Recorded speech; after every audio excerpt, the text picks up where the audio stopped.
ఉమ్మడి నిజామాబాద్ జిల్లాలో గత కొన్ని రోజులుగా ఉత్కంఠ రేపిన మున్సిపల్ ఎన్నికల ఘట్టం సోమవారంతో ముగిసింది. నిజామాబాద్ నగరపాలక సంస్థతో పాటు జిల్లాలోని వివిధ మున్సిపాలిటీలో కొత్తగా ఎన్నికైన కార్పొరేటర్లు, కౌన్సిలర్లు ప్రమాణ స్వీకార కార్యక్రమం నిర్వహించారు. సిబిఎస్ఈ 10, 12వ తరగతి పరీక్షలు నేటి నుంచి ప్రారంభం కానున్నాయి. దేశవ్యాప్తంగా 25 లక్షల మంది 10th, 18.5 లక్షల మంది 12వ తరగతి విద్యార్థులు హాజరు కానున్నారు. ఈ రోజు 10:30 నుంచి 1:30 మధ్య ఎగ్జామ్స్ జరుగుతాయి. 10 గంటల తర్వాత పరీక్ష కేంద్రంలోకి అనుమతించారు.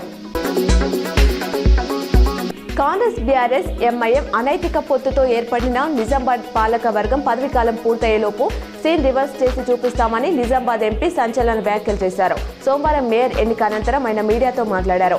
ఈ మేయర్, డిప్యూటీ మేయర్ టర్మ్ పూర్తి కాకుండానే సీన్ రివర్స్ చేసి చూపిస్తానని, ఇది తన మాటగా చెప్తున్నానని ఎంపీ పేర్కొన్నారు.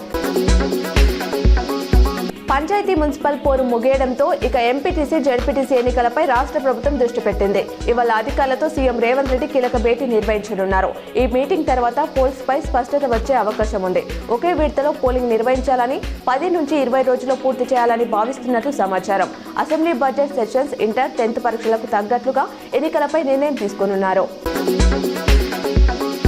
చంద్రగ్రహణం నేపథ్యంలో మార్చి 3న 9 గంటల నుంచి 7:30 మధ్య శ్రీవారి ఆలయాన్ని మూసివేస్తున్నట్లు టీటీడీ అదనపు ఈవో వెంకయ్య చౌదరి వెల్లడించారు.